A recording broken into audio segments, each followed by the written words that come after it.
El mecanismo de ascensión de la montaña rusa traqueteaba con fuerza justo antes de la bajada del vagón. Las risas de sus ocupantes sonaban melodiosas, divertidas y con un toque de satisfacción infantil.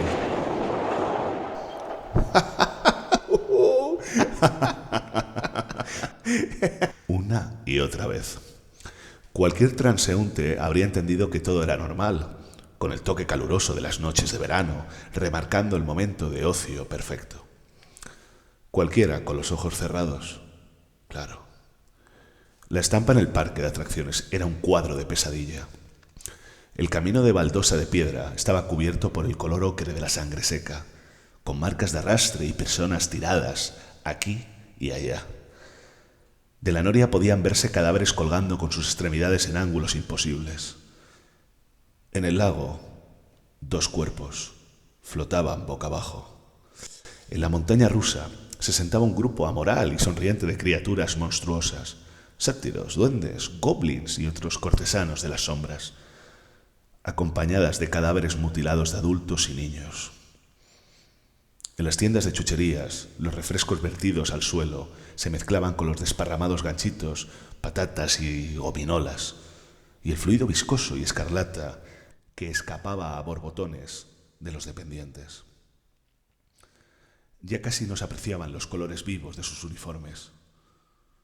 Sin ningún esfuerzo podían escucharse gritos de víctimas aún con vida y los gemidos de los moribundos, niños y adultos por igual. No, no,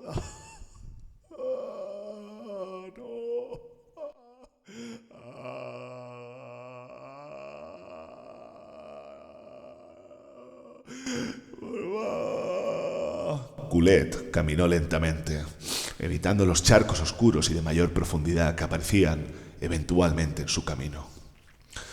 Al pasar frente a la cafetería, el olor profundo y agradable del café inundó sus desarrollados sentidos.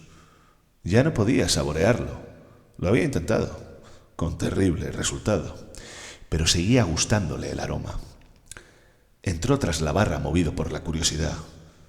El cadáver reciente del barman estaba allí mismo, a los pies de la cafetera, el pecho surcado por marcas de garras, los ojos arrancados de sus cuencas y el mango de la cafetera sobresaliendo, incrustado en la boca y goteando.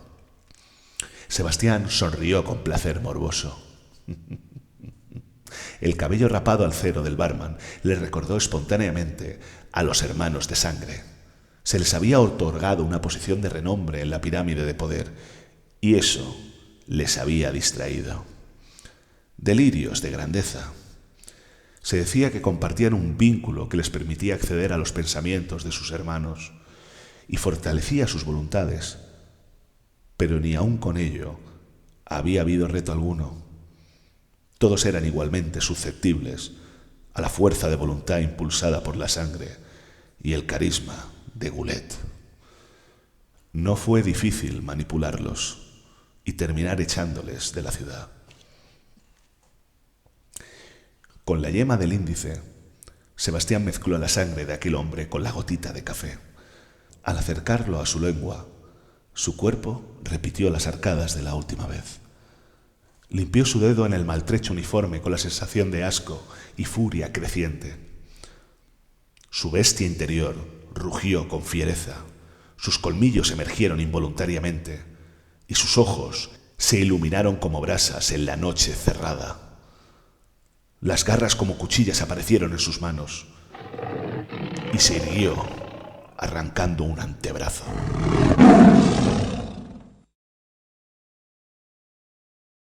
Cuando la bestia se relajó y volvió al fondo de su inconsciencia, Goulet no supo si había gritado o rugido. No le importó. Dejó caer el pedazo mutilado con desinterés. Se secó la barbilla llena de viscosa sangre y se alejó sonriente.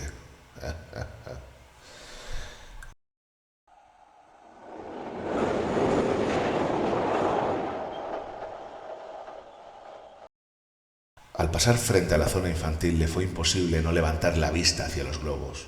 Unicornios, ranas, flores, muñecas y superhéroes de helio Estaban suspendidos del aire, atados unos a otros por cordeles. La combinación cromática no estaba estudiada, pero bastaba para atraer la vista de los niños. El brillo de las luces artificiales sobre el plástico los hacía aún más irresistibles a los cachorros humanos. Pero en este caso, el brillo se veía opacado en diversos lugares por salpicaduras rojas que bien podrían estar sacadas de los sueños de un sádico. En este caso, el sádico que sostenía los globos no era el vendedor, sino uno de los sátiros que acompañaban a Goulet allí donde fuera. La risa de esta criatura cornuda le recordó la que había escuchado unos pocos días atrás, saliendo de la garganta de un pandillero anarquista en la recepción de un edificio de oficinas. Y recordó sus conversaciones con los hijos de sangre de Malkav. No había conocido nunca ni uno solo que le gustase de aquellos lunáticos. A menudo hablar con uno de ellos era confuso e incómodo. Hablar con varios al mismo tiempo era sencillamente imposible. Y no eran fáciles de someter. De manera fortuita o deliberada, siempre guardaban un as en la manga. Podía parecer incluso casual, pero los años de experiencia habían enseñado a Sebastián que cuando siempre suceden casualidades, nunca es casual. Para someterlos, sedujo a un revolucionario de pacotilla, poco más que un pandillero. Alimentó su ego y su avaricia para manipularlo y enviarlo al cuartel general Malkavian, como quien lanza una piedra contra un escaparate. Armado con un par de cócteles Molotov, unos sprays y muy mal carácter, la distracción que produjo este alborotador fue suficiente para que Sebastián y Keith Moody ganaran el tiempo necesario para terminar de registrar los despachos de Rodolfo y de tío George. Se llevaron documentos que destruyeron o utilizaron para cerrar cuentas bancarias y eliminar contactos, agotando los últimos puntos de influencia de los lunáticos en la ciudad. El empujón final fue destapar la sociedad que formaba con Quentin King, un vampiro con cierto renombre dentro de la camarilla. Apenas unas noches después del altercado, los Malkavian se habían marchado de Zaragoza.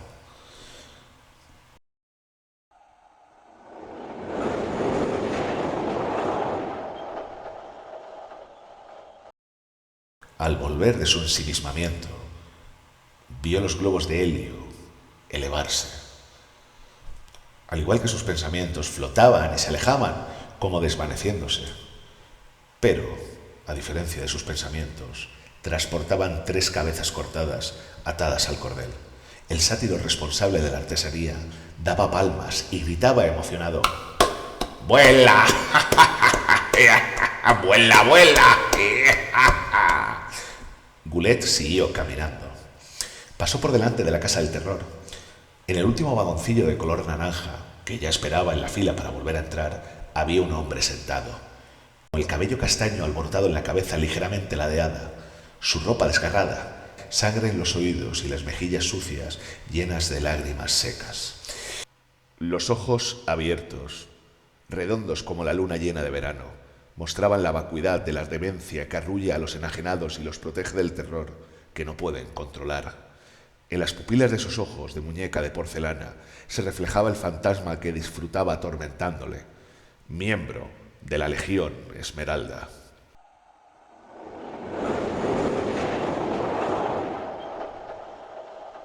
La Legión había decidido unirse a las huestes de duendes, sátiros y otras criaturas de pesadilla. Ni siquiera los espectros podían resistirse al encanto natural de Sebastián. Noches atrás, un momento crítico en la evolución del conflicto sirvió de detonante. A los heraldos de las calaveras no les había ido muy bien en Zaragoza. Días atrás, informadores de confianza habían confirmado que Erebus sufrió la muerte definitiva y que Babalú Alafin había sufrido heridas que lo habían arrastrado al letargo. Sebastián forjó una falsa alianza con los heraldos, antiguos Capadocio venidos a menos, para obtener ventaja. Había recogido de la batalla el cuerpo del letargo de Alafin y lo había custodiado y alimentado hasta el punto de devolverle a la consciencia. El pago oficial que reclamó por estos servicios fue información de gran valor para el conflicto. Pero, en realidad, no era eso lo que deseaba. Los informadores le habían pasado reportes sobre los espectros de la Legión Esmeralda. Y en el momento de la liberación de Alafin, tuvo la oportunidad de conocerlos más de cerca. Enseguida se granjeó su respeto y admiración, como hacía con los seres inferiores siempre que lo deseaba. El pago no oficial por la ayuda de Alafin, pero que Sebastián no dudó en cobrarse, fue la lealtad de los fantasmas. Los Capadocio no fueron rival cuando la Legión Esmeralda cambió de bando. Sebastián dejó de lado estos recuerdos y olfateó el aire. A la derecha, y caminó. Pasó esta vez junto a Torreón, la atracción más alta del parque de atracciones, que consistía en un vagón que se soltaba en caída libre desde una altura de aproximadamente 40 metros. Otras tardes, allí la gente primero había gritado de pánico y luego había reído de alivio y emoción. Hoy faltaban las risas. Un grito lleno de angustia hizo a Sebastián levantar la cabeza. La caída fue tan rápida que casi no pudo ver a la anciana que se precipitaba en picado desde el vagón de la atracción. El sonido contra el suelo no se pareció en nada a lo que Sebastián habría imaginado. Fue un crujido sordo y grave. Parecía un saco de piedras chocando contra una roca. Había escuchado ese ruido antes. Los nudillos de los Tupdog de los Tremer lo emitieron una y otra vez al hacer pedazos a los guardaespaldas y los señuelos de Goulet, que había ido interponiendo entre aquellos cazadores alados y él mismo. Uno a uno, los pequeños y mortíferos monstruitos habían eliminado varios sátiros y varios duendes, camaradas del Saba recién incorporados a la causa, y hasta un cazador de vampiros cuatro ojos, de 3 al cuarto, que no sabía dónde se metía al seguir las pistas falsas de Sebastián. Pero lo que más le dolió fue la pérdida de Keith Moody. Su compañero había sido un jugador de fútbol americano bastante famoso en vida. Todavía había gente que le reconocía por la calle, lo cual resultaba muy divertido. Pero llevaba varios años viviendo como un depredador nocturno. Habían creado cierta camaradería en la etapa de Monreal, y cuando Sebastián le propuso acudir a la llamada del Sabbat en Zaragoza, este no dudó. Pese a su constitución atlética, Kate no fue rival para los Tupdogs. Se había enfrentado heroicamente a uno de ellos y había sufrido heridas que lo tenían ahora en letargo y al borde de la destrucción. Desde luego, Keith se había ganado unas noches de descanso.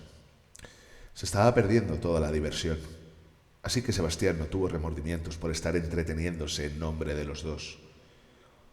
Con ese pensamiento, miró primero hacia arriba, de donde venía la anciana, y vio un duende de color pardo verduzco con unos pequeños colmillos que se veían en su amplia boca que no paraba de carcajear.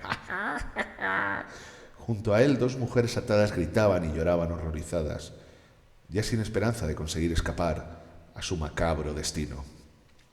Goulet miró a la anciana en el suelo. A su alrededor ya se estaba formando un charco de sangre de color rojo estridente.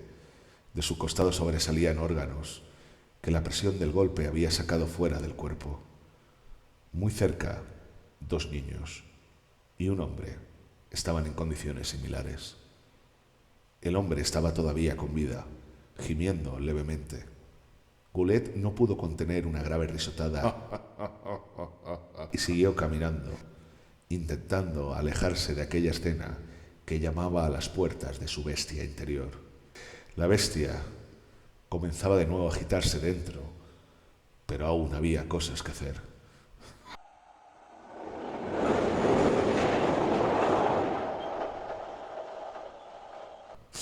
Uno tras otro, sus pasos le transportaron más allá de las atracciones acuáticas. Casi al límite del recinto encontró un petril sobre el que había 2 figuras. La primera correspondía a la de un niño, tumbado boca abajo con la camiseta desgarrada y la espalda llena de garrazos y de carne viva. El sátiro que estaba sobre él apenas había podido esperar a bajarle los pantalones y ahora embestía con pasión mientras balaba sumido en un oscuro placer. Dos sátiros contemplaban la escena mientras se frotaban el falo caprino con entusiasmo. Otros dos discutían airadamente, dándose empujones ocasionales. Goulet se acercó. El niño, que no podía tener más de 7 años, levantó su cabeza ignorando las constantes sacudidas. Su mirada relataba que había superado ya las frases de terror y de dolor. «Hola, señor. ¿Ha venido usted a ayudarme? Es tarde y creo que debería irme ya a casa». «Idiotas, parad ya», gritó Goulet. Uno de los dos sátiros que discutían se lamentó. «Pero señor, yo soy el siguiente». Una bofetada de la criatura que tenía enfrente le hizo callar. «De eso nada. Tú has estado ya. Ahora me toca a mí». Se volvió hacia Sebastián. «Señor, ahora es mi turno», dijo lastimeramente. Con un gesto de desaprobación en la boca, Sebastián dijo: «Muy bien, tú te quedas, pero el resto venís conmigo de inmediato». Su voz autoritaria no dejaba lugar para la réplica. Giró sobre sus talones y caminó acompañado hacia el vallado exterior. A su espalda, un válido, más lento y profundo que los precedentes, daba la señal al sátiro que aguardaba su turno.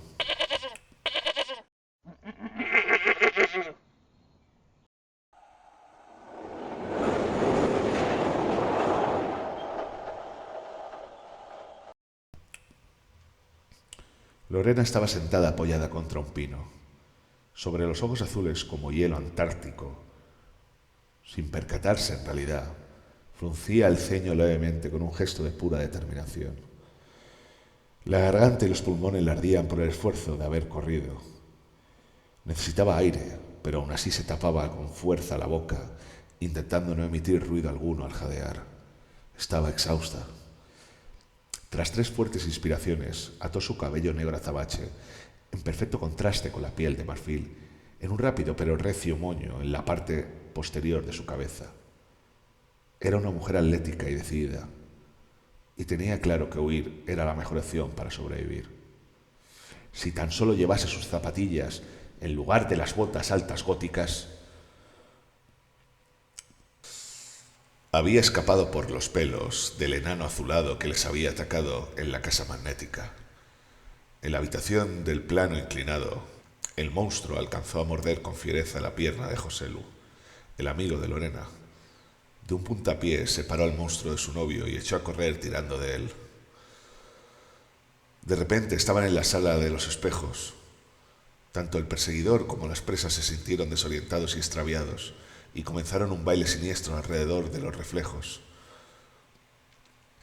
Tras un interminable minuto, la cojera de Joselu comenzaba a lastrar a la pareja, y de repente, ante el asombro de Lorena, el enano azulado salió de uno de los espejos agarrándola con fuerza por la muñeca. Con pavor, Lorena tiró con toda su alma y consiguió liberarse de la presa. El ímpetu del empellón propulsó a la muchacha contra un espejo que había detrás y se dio un fuerte golpe en la cabeza del que le costó unos segundos recuperarse. En ese breve instante, el enano azulado rió con malignidad y se preparó a saltar sobre la joven con las garras por delante. ¡Ah! La boca abierta, mostrando dientes aserrados. Y saltó. Pero Joselu se interpuso en la trayectoria salvando a Lorena, gritando: ¡Sal de aquí! ¡Sal de aquí!, en una acción digna del más entregado de los caballeros andantes. Lorena no dudó, echó a correr escuchando los gritos de dolor de Joselu, prometiéndole en su cabeza que su sacrificio no sería en vano. Salió de la casa magnética y volvió a presenciar el horror de los que se habían intentado esconder y que les había perseguido a la atracción. Otrora, lugar de alegría y jolgorio. Corrió y corrió hasta llegar al vallado. Lo saltó con esfuerzo y llegó al pinar. Pero del otro lado de la valla, allí en el infierno, se escuchaban voces monstruosas que gritaban en clara referencia a ella. Sus perseguidores no se habían dado todavía por vencidos y escuchó que golpeaban la verja. No esperó para ver si intentaban saltar la verja metálica como ella había hecho. Se lanzó al bosque, zigzagueando entre los árboles. Y así es como había llegado a la situación actual. Mientras hacía el moño descubrió una herida en la frente que probablemente se había hecho al darse el golpe en la casa de los espejos. No le importaba, tenía muy claro que quería sobrevivir a la noche. Decidió que su salvación debía ser el cementerio. Podía parecer una locura, pero en realidad se trataba de suelo sagrado, ¿no? Ella no era particularmente creyente, pero estaba segura de que aquellas criaturas eran demonios, con lo que los cuentos de hadas de la catequesis debían ser verdad. Pero no iría en línea recta, no era tonta. Eso habría sido dar facilidades a sus perseguidores. Ella conocía la zona, era de Zaragoza, de toda la vida, y tenía que hacer valer el conocimiento del terreno. Agarró una de las cintas de cuero de su bote y arrancó la hebilla cromada. Reunió toda la fuerza que pudo, la entrelazó con una plegaria y lanzó el objeto hacia el norte, tan lejos como le era posible. Inmediatamente empezó a correr hacia el sur y no se detuvo.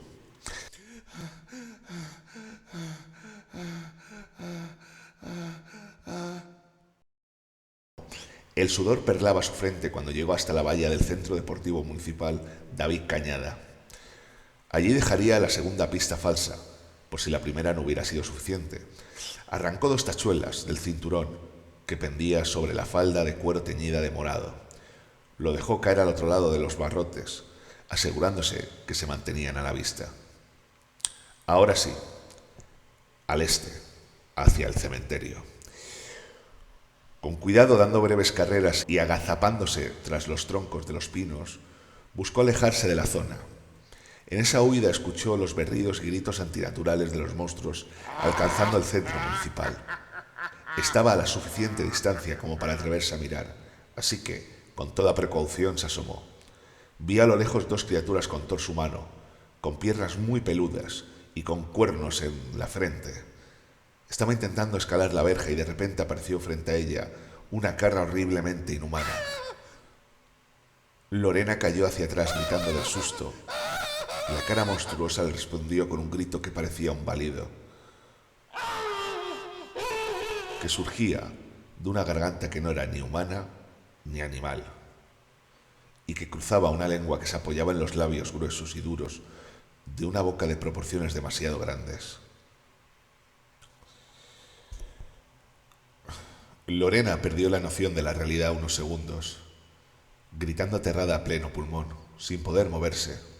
En ese breve lapso, la bestia se había acercado despacio y estiraba con un brazo casi humano para alcanzar el tobillo de la joven.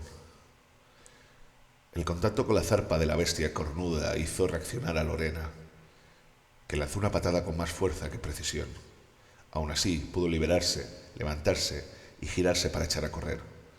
Pero de inmediato, un empujón en la espalda provocó que cayese de bruces contra el suelo. La bestia se reía con unas carcajadas espeluznantes, agarrándose el estómago incluso. Tras ella, aparecieron otras 2 muy parecidas. Venían de la verja del centro deportivo. Pero en ese momento las risas y los balidos cesaron de repente. Lorena vio que se acercaba un hombre. Tenía un porte majestuoso, apoyado por un rostro perfecto y una constitución atlética. Caminaba con seguridad de los justos. Lorena supo que venía a salvarla y sonrió. Entonces las bestias hicieron una reverencia acompañada de un respetuoso jefe. El ánimo de Lorena se quebró. No entendía qué sucedía, pero lágrimas saladas empezaron a surgir de esos ojos azules casi grises. ¡Sálvame!, consiguió mascullar con un matiz imperativo. Uno de los sátiros se pellizcaba el glande rosado que emergía de la entrepierna peluda, intentando contener una libido desbordada. Señor, ¿podemos? Podéis hacer lo que queráis con ella, pero tened en cuenta que la necesito viva y no demasiado magullada. ¡Oye, sálvame! ¡Echa de aquí a estos demonios!, gritó Lorena enfurecida. ¡Calla, humana! ¿Por qué no estás aquí para salvarme? Esos monstruos te hacen caso. ¡Échalos! ¿Qué tienes que ver con ellos? ¡Sálvame! Sebastián se giró hacia ella, pero no dijo nada. ¿Eres el anticristo? No, joven, solo soy un vampiro, uno de tantos. ¿Uno de tantos? Claro, gracias a ti vendrán más como yo. ¿Cómo que vendrán más? Tendrán que venir más, sí. Atraeremos más vástagos para mayor honor de mi maestro. ¿Tu maestro? Vive bajo esta ciudad. Es puro poder hecho carne. Tiene la capacidad de bendecir a sus fieles con sus dones. Una deidad omnipotente en vida. No sabéis lo que habéis estado custodiando, estúpidas criaturas. ¿Qué tiene que ver eso conmigo? Seré. La resonancia de tu sangre es tan estimulante que las invitaciones que escribiré con ella resultarán absolutamente irresistibles. Vamos a organizar una gran fiesta, ¿sabes? Vamos a organizar un festivo de lo extinto.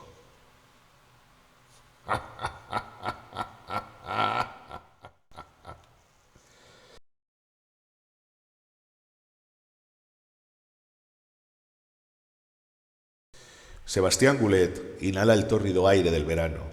Es denso y sofocante, pero huele a victoria. Los siglos de la historia de la ciudad han dejado huellas, estrato a estrato. Bajo el nivel del agua del río, bajo la plaza de las catedrales, bajo la basílica del Pilar y el Aseo, el aire es más fresco. Sebastián sigue bajando, bajo el antiguo foro romano del César Augusta, en las galerías secretas laberínticas, el aire es más húmedo. Sebastián sigue bajando, muy por debajo del nivel del lecho fluvial, bajo los túneles de los ancestros de los íberos. Aquí el aire es penetrante y no muy agradable. Pero aquí está la fuente, el gran director que ha orquestado la inclinación del poder político del Sabbat hacia un legado menor como los hermanos de sangre. El que ha orquestado la retirada de la mano negra para lamer sus heridas y reorganizarse. El que ha orquestado el envenenamiento del abismo y de los la sombra que lo utilizan.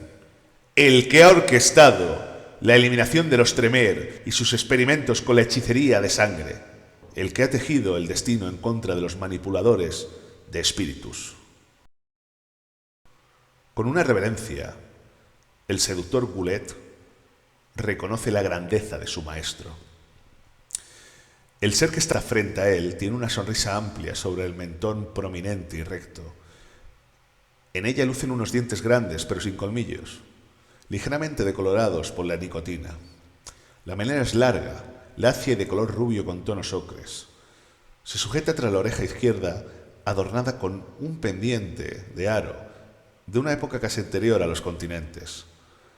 La melena cae sobre los hombros anchos y desciende graciosamente sobre el pecho. Las manos poderosas muestran signos de haber trabajado con ellas intensamente durante la etapa mortal, olvidada hace ya milenios. Pero lo más llamativo está bajo la frente ancha. Dos ojos grandes y azules, casi grises, lo miran todo desde la sabiduría de milenios de experiencia. La voz es clara. El acento habla de idiomas ya olvidados por la humanidad. Las palabras salen rápidas. Lo has hecho bien, joven. Ha sido una de las partidas más difíciles que recuerdo. La risa que tiende al agudo llena la estancia.